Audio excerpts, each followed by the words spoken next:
नमस्कार दोस्तों, मैं हूं आपका दोस्त खुर्शीद आलम और आप देखना शुरू कर चुके हैं आपका अपना और प्यारा चैनल सेकुलर जनता। दोस्तों, आज मैं हाजिर हूं वीकेंड स्पेशल कार्यक्रम लेकर के। अब तो बोलेंगे।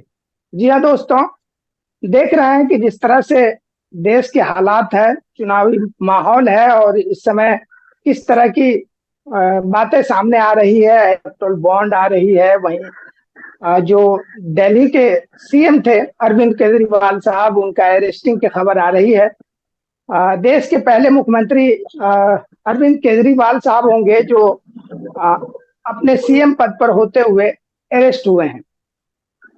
साथ ही साथ जो बिहार के अंदर सीट शेयरिंग हुई है इंडिया गठबंधन की और उनके अलावा एनडीए की, इनके ऊपर भी हम लोगों को बात करना जरूरी है।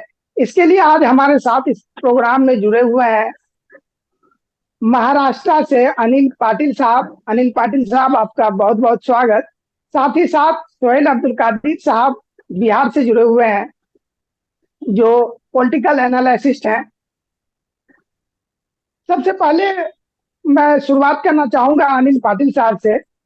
अनिल पाटिल साहब, मैं सबसे पहला प्रश्न ये आपसे जानना चाहूंगा कि इलेक्ट्रॉन बॉन्ड के ऊपर इतना जो मामला चल रहा है, आप इस पर क्या कुछ कहना चाहिए?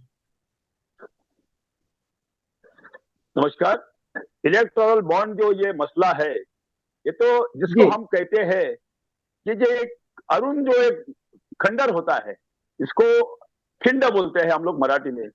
खिंडित गाठून, जी उसको ट्रैप लगा के निकाला हुआ पैसा ट्रैप में लाके कि आप इस चीज में शामिल हो, इसका माहौल बना के या वास्तविकता अगर वो कंपनी एक चीज में शामिल है, इसका माहौल बना के उनसे पैसा चंदे के रूप में मंगाना या हथियाना, जिसको हम लोग कह सकते हैं।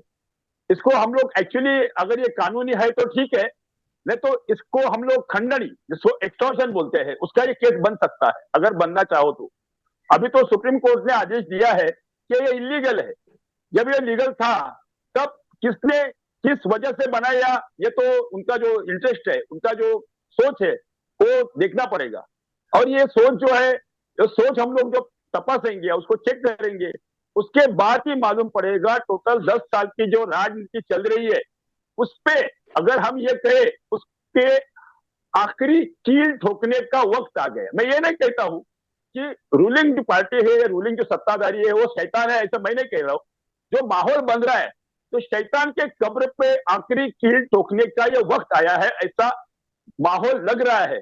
जिस तरह से माहौल जा रहा है, जी ऐसा मुझे लग रहा है।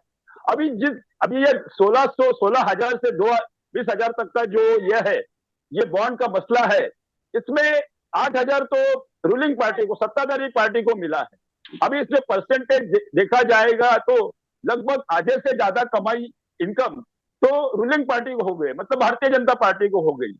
अब इनको इतना जी पैसा क्यों मिला, किस तरह से मिला, किस किस फेज में मिला? मैं आपको एक किस्सा बताता हूं जिसका कनेक्शन देश की हमारी सबसे अमीर महानगर पालिका जो मुंबई महानगर पालिका है उससे जुड़ा हुआ है। जी वो कैसे मैं आपको समझाता हूं।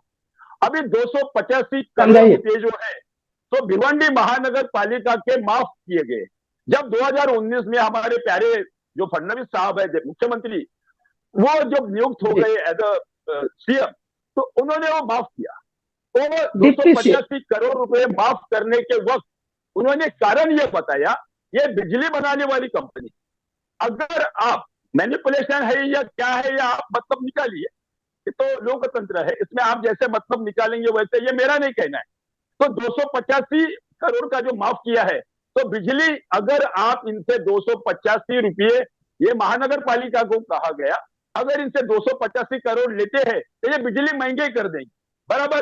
तो 185 चंदा लिया गया, पार्टी ने लिया 185 करोड़, 100 करोड़ उसका माफ कर दिए। 100 करोड़ उनका माफ हुआ, 185 इलेक्टोरल बॉन्ड या ऑफिशियल बोलो, अभी तो ऑफिशियल था, चंदे के रूप में पार्टी में मिल गए, पार्टी को मिल गया। लेकिन 285 करोड़ जो महानगर पालिका के चले गए, उतने आप कितने प्रोजेक्ट चलाते थे? तो इसी तरह से आपको सारी जी महापालिका जो हत्यानी है, आप जो कहते हैं कि मुंबई आमची, जो इतने साल से शिवसेना के पास जो है, अभी ऐसा भी बोला जा रहा है कि 65,000 करोड़ की जो सालाना महापालिका का बजट है, उसमें 90,000 करोड़ जो रिजर्व फंड रखे थे, वो इसलिए रखे थे कि कोई इमरजेंसी आती है या कोई भी सैलरी देनी है, उसमें से भी कुछ 20-25, 15-20 करोड़ निकाले जा चुके हैं। जी। हेलो पाटिल साहब, पाटिल साहब आप सुन पा रहे हैं क्या? पाटिल साहब डिस्कनेक्ट ना, हुआ है। मुझे अभी जी फिर से आइए। मुझे अभी इतना ही कहना है इलेक्ट्रोल बॉन्ड के बारे में, अभी तो फिलहाल इतना ही कहना है। मैं एक चीज और जानना चाहूंगा बोलिए। कि जो मामला सामने आ रहा है इलेक्ट्रोल बॉन्ड के ताल्लुक से, वो ये है कि कई कंपनियां ऐसी है जहां पे मतलब वो नुकसान में दिखाया गया है पिछले कई सालों से, और उसने भी करोड़ों करोड़ 100 करोड़ रुपए जो है इलेक्ट्रोल बॉन्ड में जो है डोनेट किया है। और वो बीजेपी को किया है। क्या लगता है आपको, क्या कहना चाहेंगे इस पर? हमारे प्यारे प्रधानमंत्री जी ने जो अनाउंसमेंट किया था, काला धन आएगा, काला धन आएगा, काला धन वापस आएगा, वो किसके पास आएगा ये समझ में नहीं आ रहा था, लेकिन वो कहा गया। अभी आप ही उसका अंदाजा लगाइए। काला धन आया। अभी आपकी आमदनी 100 करोड़ की है, आप 1,000 करोड़ किसी को दे रहे हैं, तो इसका मतलब आप समझिए कि अनबिल अमाउंट कितना है, काला धन कितना है जिसको रिकॉर्ड में लाया नहीं गया। अभी तो आज एक ऐसी न्यूज आई है कि अगर आपके अकाउंट में, if your account is not maintain, saving जी अकाउंट आपका मेंटेन नहीं है, तो उसके वारिस जो है, एंसेस्टर है, वो रिकॉर्डिंग नहीं है, प्रॉपर बैलेंस नहीं, तो आपको 50,000। जी। थोड़ा टेक्निकल इशू या नेटवर्क इशू आ रहा है। मैं रुक करना चाहूंगा सुहेल अब्दुल कादिर साहब की तरफ। सुहेल अब्दुल कादिर साहब, आपसे मैं जानना चाहूंगा कि ये इलेक्ट्रॉन बॉन्ड का मुद्दा जैसे ही आया, लग रहा था कि ये मीडिया में बहुत बढ़ चढ़ के तूल पकड़ेगा, बहुत ज्यादा इस पे डिबेट्स होंगे, बहुत ज्यादा लोग इन्हें हाथों हाथ लेंगे। लेकिन ऐसा कुछ देखने को नहीं मिल रहा है। इतनी बड़ी मुद्दा है और ये कहीं ना कहीं ढकता हुआ नजर आ रहा है। क्या कुछ इनका वजह लगता है आपको? जी नमस्कार। मैं सबसे पहले तो जी नमस्कार। इसके बारे में ये बता दूं कि सुप्रीम कोर्ट में जब ये बहस चल रहा था और इसके जी, बारे में जब सुप्रीम कोर्ट ने कहा कि ये गैर संवैधानिक है ना, असंवैधानिक, आप तो थोड़ा उसके पूरा बाद सुहेल साहब थोड़ा फ्रेम में आइए, सर आपका कट रहा। ठीक ठीक जी ठीक। जी जी जी, जी, बोलिए। तो जब मेरी बात बोला अभी गया नहीं कि गई ये थोड़ी। असंवैधानिक। जी पचास पाटिल हजार पाटिल साहब, साहब, रुपए पाटिल साहब आपसे बोलिए, आपसे मैं पूछूंगा। पाटिल साहब, सुहेल अब्दुल चलो कादिर ठीक है, साहब को बोलिए जी। जी बोलिए। जी तो मैं ये कह रहा था कि जब सुप्रीम कोर्ट जैसे ही कहा कि ये संवैधानिक है, तो उस दिन जी आप याद कीजिए, और उसके बाद जब पहली बार जब डाटा, हालांकि वो जारी करने के लिए एसबीआई को कहा गया और वो कुछ डाटा जो है इलेक्शन कमीशन को जिस समय भेजे पहले दिन, उस दिन जी इन्होंने खेल किया सीए को नोटिफाई कर करके। यानी जी फिर जब ये लेकर के एसबीआई को फटकार पड़ी, तब जी जाकर के इन्होंने लाया जो है उनका यूनिक नंबर, जिससे टैली बराबर। हो जाएगा कि इस बॉन्ड को कब खरीदा, किसने खरीदा, और फिर इसको किसने जी रिसीव किया, यानी जी इसको जी भुनाया किसने। तो ये जिस दिन डाटा आ रहा था, उस दिन आप देखेंगे कि इन्होंने दिल्ली के मुख्यमंत्री अरविंद केजरीवाल जी को जो है अरेस्ट कर लिया। तो इनका तो शुरू दिन से ही था। एक तो था कि पहले तो ये चले गए सुप्रीम कोर्ट की, नहीं सर ये तो 2 महीने 3 महीने का हमको समय चाहिए, जो कि सिंगल क्लिक पे, आपको बता दो, सिंगल माउस क्लिक पे ये डाटा जो है बाहर आ गया। जब फटकार लगा तो संभवतः 24 घंटा के अंदर इनको जमा करना। लेकिन जी जब जब ये उस समय ये टाल मटोल करता, तो मतलब इनका पहले ही दिन से सरकार का ये रुख था कि हेडलाइन मैनेजमेंट जिसको कहते हैं ना अपन, उसमें तो ये लोग माहिर है, और उसको इन्होंने अच्छे से जो है दिखलाया, इस्तेमाल किया। जो इलेक्ट्रल बॉन्ड का मामला आया उनके तुरंत बाद जो सीए का नोटिफिकेशन आया, इस पे क्या कुछ कहना चाहेंगे? देखिए, सीए का जहां तक सवाल है, तो वो तो नागरिकता देने वाले कानून, ठीक है। जी किसी भी चीज के उद्देश्य को आप दो तरह से पेश कर सकते हैं, समझ रहे हैं ना, और कई तरह से। जी अभी पाटिल जी बता रहे थे कि आप किस तरह से इसको लेते हैं, किसी भी चीज को। तो ये देखिए, ये तो सीए में था कि हाँ, जो मुस्लिम छोड़ के हिंदू, सिख, जैन, पारसी, बौद्ध, जो अफगानिस्तान, पाकिस्तान, बांग्लादेश, यहाँ से जो प्रताड़ित होकर के आ रहे हैं या किसी कारण आ रहे हैं और भारत में अगर वो नागरिकता लेना चाहते हैं, तो सीए के थ्रू उनको नागरिकता मिल जाए, उससे कोई नहीं, दिक्कत नहीं। दिक्कत तब आती ये है, सही है। जी बोलिए, बोलिए बोलिए सोहेल दिक्कत तो साहब। तब आती है जब सीए को आप एनआरसी के साथ जोड़ के दें। जैसे ही एनआरसी जी के साथ जोड़ते हैं, तो एनआरसी में जो भी सिटीजन बाहर होंगे, तो जी एक्सेप्ट मुस्लिम, बाकी लोग फिर से सीए के थ्रू वो नागरिकता पा लेंगे। तो ये सरकार को क्लियर करना चाहिए था इस पे कि क्या है नहीं है इसके बारे में। अच्छा, क्या लगता है आपको, इन तमाम मुद्दे सामने आने के बाद, पब्लिक डोमेन में आने के बाद, आ, जो अरविंद केजरीवाल साहब है, दिल्ली के मुख्यमंत्री है, उसको अरेस्ट कर लिया गया, इस पे क्या कुछ कहना रहेगा आपका? कहीं इस मुद्दे को छुपाने के लिए या दबाने की कोशिश तो नहीं की जा रही है ना? बिल्कुल बिल्कुल बिल्कुल, बिल्कुल यही है, दबाने के लिए ही ये सब किया जा रहा है। अब जी अच्छा, एक चीज बता दूं कि ये केस जो है, चाहे वो जी केजरीवाल जी का केस हो या फिर जी झारखंड के मुख्यमंत्री हेमंत सोरेन जी का केस हो, इन सब में देखिए, आप देखिएगा कि किसी के स्टेटमेंट से ये उठा ले रहे हैं। कमाल की बात देखिए कि परसों अरविंद केजरीवाल जी अपने डिफेंस में खुद बोल रहे थे कोर्ट में। तो उन्होंने कहा जी कि किसी के स्टेटमेंट देने के वजह से हमको ये गिरफ्तार कर लिए, तो क्या ये कोई और बाजाबते, उन्होंने कहा कि प्रधानमंत्री मोदी जी के बारे में अगर कोई स्टेटमेंट दे देता है, तो क्या उनको भी ये अरेस्ट करेंगे? तो वही है, उसमें मतलब केस में कोई दम है नहीं। और ये तो पूरा बाहर निकल के आ गया कि ये इलेक्शन को वन साइड, जी दुर्भाग्य से हम कहेंगे उस देश का नाम के, जैसे अपने पड़ोसी है कि पाकिस्तान जी है, वहां होता है जी कि वहां के प्रमुख विपक्षी जो पार्टी है, उसके जी चुनाव चिन्ह को फ्रीज कर लेते हैं, उसको जी जेल में डाल देते हैं, उसको चुनाव से रोकते हैं।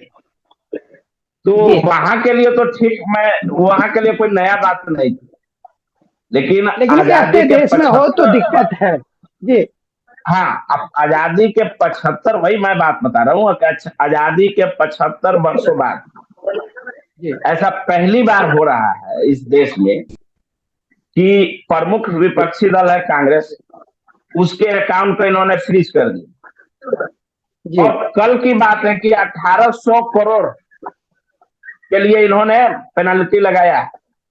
तो बताइए, उसके पास जब 98 नहीं हो, उनके प्रमुख नेता पिछले दिनों सोनिया गांधी हो, मल्लिकार्जुन खड़गे हो, राहुल गांधी हो, उन्होंने प्रेस कॉन्फ्रेंस करके कहा कि मैं अपने नेताओं को ट्रेन से भेजने की स्थिति में भी नहीं हूं, ट्रेन से भी मैं जी टिकट दे करके भेजने की स्थिति में, इतने भी पार्टी के पास पैसा नहीं। तो आप बताइए, जी सभी संसाधन रोक लेंगे, जेल में डाल देंगे, इधर कर देंगे, उधर कर देंगे, तिकरमबाजी से लेकिन गुजरात लेकिन लोग भी इंटरप्ट कर रहा हूँ, चुनाव इंटरप्ट कर जीतना रहा हूँ। चाहते हैं।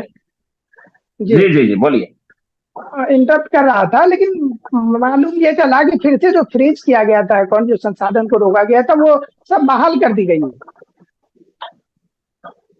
अच्छा, ये अपडेट आप दे रहे हैं, आज का होगा अपडेट, ये सही है, तो स्वागत जी युक्त कदम। जी अनिल पाटिल साहब, इलेक्टोरल बॉन्ड का मुद्दा पे हम लोगों ने बात कर लिया। आप कुछ बीच में हैंड रेज कर रहे थे, आप कुछ बोलना चाहेंगे तो बोलिए, अदरवाइज मैं अगला देखिए क्वेश्चन। एक मिनट पाटिल साहब, सॉरी, जी एक स्वयं sir. Minute. No Patil no साहब प्रॉब्लम। सारी बातें, यानी एक कम समय में इन्होंने सारी बातें बता दी, लेकिन देश से फिर वही बात आकर के वही रुकती है, क्या हमारे प्रधानमंत्री जी का न खाऊंगा न खाने दूंगा, ये नारा, जी और उसके बारे में क्या, उस नारे का क्या। और देखिए पाटिल साहब मैं जिस वही बोलना स्टेट से चाहता आते हैं, महाराष्ट्र से, उस महाराष्ट्र में क्या तिकरमबाजी बच गया होने हूं। से। बहुत बहुत बहुत बहुत और फिर भी विक्रमबाजी ये है। जान लीजिए, ये तो पाटिल साहब मेरे को करेक्ट करेंगे कि मैं सही बोल रहा हूँ या गलत बोल रहा हूँ, जो वहां से आप सूचना आ रही है, जो मैं भी बात करता हूँ लोगों से, हम्म, आप महाराष्ट्र में इनको सिंगल डिजिट में ये आने जा रहे हैं इस बार, ये सिंगल डिजिट में समझ बिल्कुल बिल्कुल। जाएंगे जी। नहीं, इसमें मुझे और ये बीजेपी का जो जिसको कहना है। जी भोपाल में भाषण दिए और कह दिए कि मतलब एनसीपी के बारे में 70,000 करोड़ का अजित महाघोटालेबाज, अजित पवार के और बारे में, चक्की पिसिंग पिसिंग चक्की पिसिंग जो पिसिंग है, बराबर। और वो फिर उनको जो है अपने पार्टी में ले लिए, है ना। और वहां जी पे क्या नाम था इनका, एक नाम मैं भूल रहा हूँ अभी, जिनका सीबीआई जो है केस वापस ले लिया, जो कल ही। अजित एक तो पवार अजित साहब की पवार बात कर है। रहे हैं ना। अजित पवार हाँ 70,000 करोड़ का जो सिंचन घोटाला है, जो हाँ हाँ। जो कथित तो जी कथित 70,000 करोड़ का सिंचन घोटाला। हाँ हाँ, तो वही बात है, बाकी क्या अ, बोले। तो मुझे पाटिल साहब जी कुछ बोलना चाह रहे बोलिए। थे आप, बोल लीजिए, दो उसके बाद बातें मैं मुझे नेक्स्ट मुद्दा क्वेश्चन पे। बोलनी है। मतलब जनरल जी दुनिया के जितने भी क्राइम्स है, लोग पुलिस अरेस्ट करते हैं, उसमें एक बहुत बड़ी बात है, किसी ने किसी का नाम बोल जी दिया तो उसको अरेस्ट किया। ये बात तो गलत है बहुत। अभी 11,000 करोड़ का जो मधोपुरा बैंक का घोटाला हुआ था, चेतन पारिक वाला, उसका मुख्य आरोपी कौन है? जी वो बैंक का संचालक कौन है आपको मालूम है ना? तो उनको तो तुरंत पकड़ना चाहिए। वो तो मंत्री बने बैठे हैं। तो ऐसे तो सारे लोग जेल में जाएंगे। बराबर है कि नहीं? और इंदिरा जी गांधी जी के जमाने में जो आनी बानी थी, जो तानाशाही थी, वो तो घोषित थी। ये तो अघोषित आनी बानी है, तानाशाही है, जिसको मीठी छुरी कह सकते हैं। पता ही नहीं चलता गला कहां से कटने वाला है। दूसरी बात मैं ये बताना चाहता हूं आपको कि अगर आप मोदी जी को पूछते हैं कि 15 लाख रुपए का क्या हुआ, तो वो बताते हैं कि राम मंदिर बनाया। 2 करोड़ लोगों का क्या हुआ, तो हमने 370 किया। ये कहा था, ये जो नहीं, घुमाने वाली दस उस साल से समय इनको चुनावी जुमला बताया गया था पाटिल साहब, मैं चुनावी आपको याद जुमला। दिला दूं। और अभी अभी बात यहाँ पे आ गई है कि केजरीवाल जी को अरेस्ट करने का कोई मतलब नहीं था। केजरीवाल को, जी अगर केजरीवाल इसी हिसाब से अगर बढ़ रहे हैं, जैसे शिवाजी महाराज ने हमारे एक एक घर जीता था, वैसे एक एक राज्य वो जीत के आगे जा रहे हैं, तो वैसे तो वो कल के पंतप्रधान है। हमें तो कोई दूसरा आदमी अभी नहीं दिखाई दे रहा है। तो केजरीवाल जो पंतप्रधान पद के लायक उम्मीदवार, 100 करोड़ के लिए शराब जैसे चीज में इन्वॉल्व हो सकते हैं क्या? आपको ऐसा लगता है क्या? ये मेरा कहना था। बराबर। बस मुझे अब इतना ही जी कहना। सोहेल साहब, मैं अगला क्वेश्चन की तरफ मूव करना चाहूंगा। बिहार में भी एक चीज देखने को आया। चिराग पासवान की पार्टी एनजेपी, जो दो धड़े में बटी, चाचा भतीजे में फाइट होना शुरू हुआ। स्टार्टिंग में चूंकि चाचा के साथ 5 सांसद थे, बीजेपी के साथ वो शामिल थे और मंत्रालय भी था, सब कुछ था। ऐसा दिख रहा था कि चिराग पासवान एक हाशिए पे दिख रहे थे, कोई पूछने वाला नहीं था। लेकिन जब इलेक्शन से जस्ट पहले ये देखने को मिला कि बीजेपी ने जो चाचा है पशुपति पारस जी, उनको जो है साइड कर दिए और चिराग पासवान को गले लगा दिए, 5 सीट दे दिए।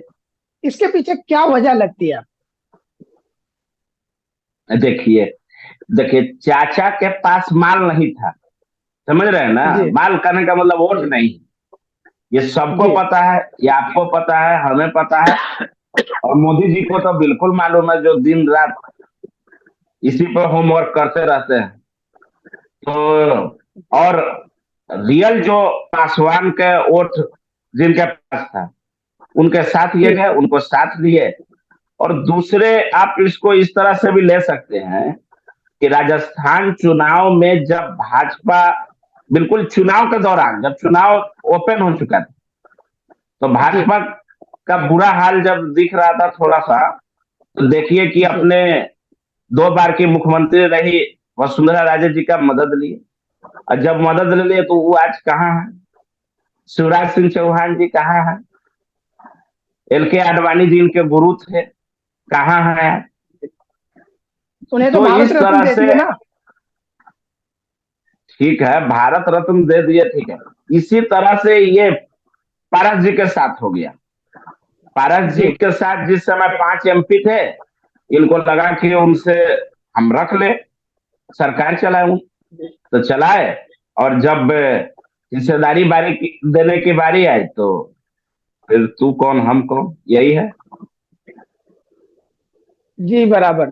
आप मतलब हम ये कह सकते हैं कि जब तक इस्तेमाल करने का समय था इस्तेमाल किया, फिर बाद में दूध का मक्खी समझकर फेंका गया है।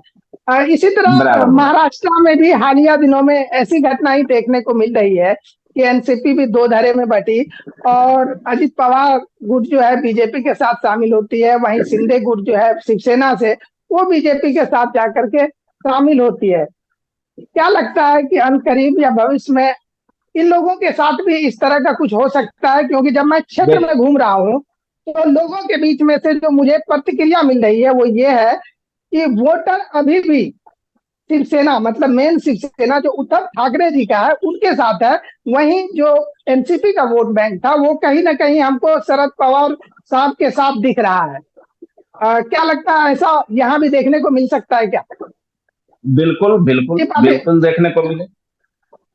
जी, बोलिए सोहेल छत्रपति साहब, उनके बाद शिवाजी उस पर महाराज प्रतिक्रिया का वो पाटिल साहब। जगह है, हाँ वो जगह जो जी है मुख्यमंत्री होंगे। छत्रपति, जी बोलिए सोहेल साहब। वो जगह छत्रपति शिवाजी महाराज का है। वहां जी महाराष्ट्र के लोग स्वाभिमानी हैं, और ये जी गुजरात लॉबी जा करके मराठी सेंटीमेंट को छेड़ने का काम किया। जी तो अब इनको पता चल जाएगा, इलेक्शन आ जाने दीजिए। लीडर में जी। और डीलर में अंतर होता है, समझिए खुर्शीद साहब। लीडर और लीडर जो डीलर है, आपने कहा, लीडर और लॉडर कह सकते हैं क्या? लीडर और लॉडर वर्ड कह सकते हैं क्या? नहीं, लीडर और dealer. Dealer dealer dealer deal करने वाला। अच्छा, आज डील जो करने वहां वाला। सत्ता में है, आज वहां जो सत्ता में है, 2 लोग हैं, जी 2 लोग को लाए हैं ये। तो वो जी। किस तरह से आए हैं ये आपको भी मालूम है और देश को भी मालूम है, इसमें कुछ ज्यादा करने की जरूरत नहीं। और रही बात अपने पास एनसीपी, समय बहुत कम है। जी जी बोलिए बोलिए। ऐसा है और कि अभी जो एनसीपी बात के चल जो, रही है कि हमने हमने एक जी फिल्म जी देखी जी बोलिए थी पाटिल बोलिए साहब। पाटिल। हमने एक फिल्म देखी थी गदर। उसमें एक सेंटेंस है, देखिए, बेटा बेटा होता है, बाप बाप होता है। महाराष्ट्र में जो राजनीति चल रही है उसमें बाप बाप है, बेटा बेटा हो, इस्तेमाल करके फेंकने वाला जो मसला है। अभी ये लड़ाई जो है, ये किसको कौन लेके गया, किसको कौन लेके गया, किसके साथ कौन है, इसमें नहीं हो रही है। ये लड़ाई सरकार विरुद्ध जनता की अभी है। भले वो दिल्ली में हो, महाराष्ट्र में हो, मुझे बहुत कुछ कहना था, लेकिन मैंने इन शॉर्ट बोला कि लड़ाई कौन किसके पास है, किसने किसको फंसा के अंदर डाला। अगर केजरीवाल बाहर कैंपेनिंग के लिए भी नहीं आए तो मेरे जैसा आदमी दिल्ली में जाके कैंपेनिंग कर सकता है। अभी हमें संविधान बिल्कुल बचाना बिल्कुल है। बिल्कुल। और प्रकाश आंबेडकर जो अभी निकल के गए हैं, वो तो कहते हैं वारिस है वो, और मुझे लगता नहीं इस तरह से जो चले गए हैं अपना अहंकार जताने के लिए, अपना बड़प्पन जी जताने के लिए, जरांगे पाटिल से युति करके वो क्या साबित करना चाहते हैं? लेकिन वो लेकिन आरक्षण का जो लेकिन मुद्दा है, वंचित लेकिन आपको सत्ता ही नहीं मिलने वाली है इस तरह से, तो आरक्षण बचा ही नहीं है, नौकरियां नहीं मिल रही है, कितने लाखों वैकेंसी सैन्य में है वो नहीं हो रहे, किसानों को मारा जाए। क्या आपको आरक्षण सत्ता मिल, उनको अगर गलती से भी अगर मत फोड़ी होने के बाद सत्ता गलती से भी बीजेपी के बाद चली गई और सरकार अब पे आई ही नहीं, आरक्षण कहाँ मिलने वाला है? वो जो चालबाजी की आरक्षण में वो वही है, जब भर्ती नहीं होगी तो आरक्षण कहाँ से मिलेगा? तो जरांगे पाटिल लेकिन और पाटिल प्रकाश साहब आंबेडकर पाटिल साहब, बात मैं आपने बात किया प्रकाश अंबेडकर साहब। जी। मुझे इतना ही कहना था, प्रकाश अंबेडकर ने इस वक्त और थोड़ा ठंडा बैठना जी था, जी, थोड़ा मैं ठंडा समझ गया, मैं समझ गया। प्रकाश ये ईगो है। अंबेडकर वंचित बहुजन आघाड़ी के बारे में आप बात कर रहे हैं, लेकिन बिल्कुल। पिछले बार उनका परफॉर्मेंस तो देखिए, कई सीटों पर उसने फाइट दिया था, सेकंड पोजीशन पे रहते, अच्छे खासे वोट बैंक है, उनको मात्र 2 सीट दिया गया, तो उनकी तो मजबूरी हो सकती है ना जाना। आप भाई जो साहब, उनके लायक सीट था वो तो दिया जाना चाहिए था। वो बात करके हो सकता था, वो तो शिवाजी पार्क के सभा में भी आपने देखा आए थे, वो आके गए थे, हाजिरी लगा जी के जी भी गए थे। लेकिन ये वो वक्त जी नहीं है। अगर अगर अपने संविधान ही नहीं बचा तो आपकी 4 सीटें 5 सीटें आके फायदा क्या है? और जिस तरह से जी रूलिंग पार्टी जो मोदी जी है, जिस तरह से लोगों को इस्तेमाल करके फेंक देते हैं, उस तरह से मुझे लगता नहीं। उनके अडवाणी जो है, बाकी जो लोग हैं, उनको भी वो साइड ट्रैक करते हैं। तो प्रकाश अम्बेडकर को साइड ट्रैक करने के लिए चुन के भी उनके 5 6 सीटें आती है, तो चुन के भी अपने बलबूते पे आने के बाद प्रकाश अम्बेडकर साहब को भी वो कहाँ अटेंड करने वाले? अगर उनके पास मेजोरिटी गलती से हो जाती है, तो प्रकाश अम्बेडकर साहब का जो कहना है कि मैं अपने बलबूते पे चुन के आऊंगा, कुछ सीटें लाऊंगा, तो आरक्षण ही नहीं मिलने वाला है। अगर जरंगे पाटिल ने उनको सपोर्ट किया है, जो मराठा मराठा कहते हैं, मराठा आंदोलन कहते हैं, तो यशस्वी नहीं हो रहे हैं, तो चलिए फायदा आप, क्या उसका? ओके। चलिए मोटे तौर पे मैं अगर बात करूं तो आपका कहना है कि अगर वो महागठबंधन, इंडिया गठबंधन के साथ होते तो वैसी ये स्थिति वक्त में नहीं है। जो है सब कुछ ठीक होता। और अगर अभी किसी कारण से नुकसान होता है तो ये वक्त सही नहीं है, जैसा कि आप लोग झगड़ा इल्जाम करने लगाते का हैं, ये और वक्त नहीं आमतौर पे लोग भी कहते है। हैं कि संविधान खतरे में है।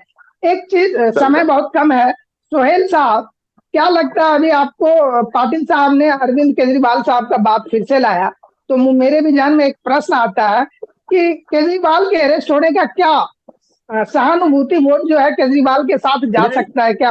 बेनिफिट हो सकता है क्या उन्हें? बिल्कुल। देखिए, जनता जनता चुनाव लड़ती है, कार्यकर्ता चुनाव जी लड़ती है, ठीक है। जी नेता जी तो सब पीछे से जो है बस गाइडर के भूमिका में होता है। अब दिल्ली जी में केजरीवाल के अभी गिरफ्तार होने से पहले 1 2 सीट पे बीजेपी फंसी हुई थी। आज 7 के 7 सीट पे फंसी हुई है।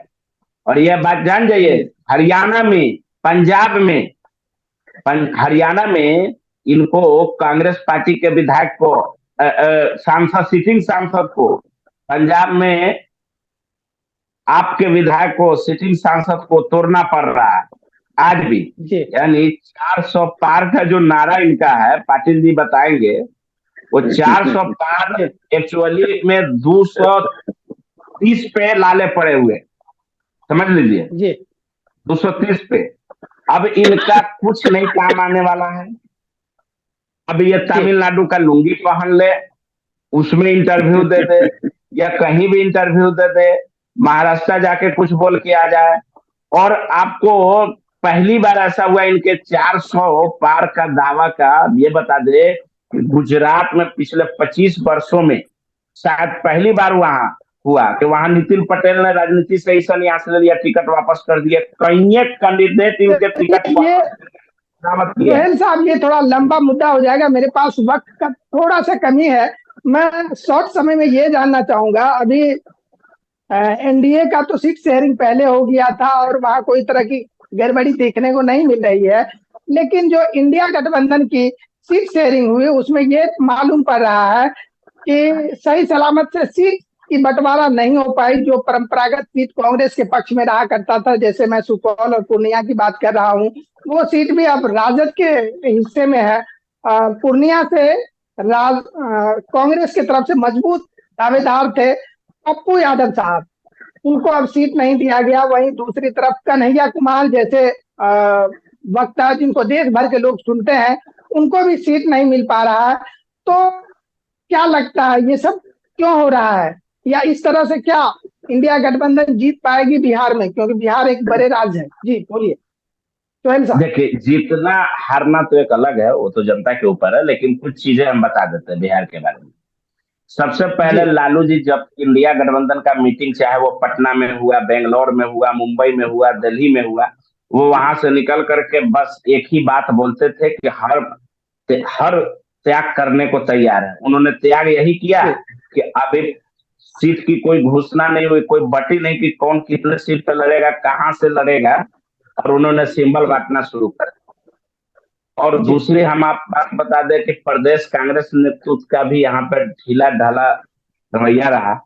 अब क्या कारण था कि उन्होंने पूर्णिया जैसे सीट को जो जीत सकते थे, वो पूर्णिया लोग बाग का कहना निकल है, रहा था। लोग बाग का कहना, मैं कारण थोड़ा स्पष्ट कर दूं, लोग बाग मैं का कहना मैं है। बता दे रहा हूँ, एक मिनट। पूर्णिया सीट हो, औरंगाबाद सीट हो, वाल्मीकि नगर, पश्चिमी चंपारण में वाल्मीकि नगर पिछली बार 2019 में जो सीट 23,000 वोट से हारे हुए थे, वो इनको ना देकर के पश्चिमी चंपारण सीट इनको थमा दिया गया।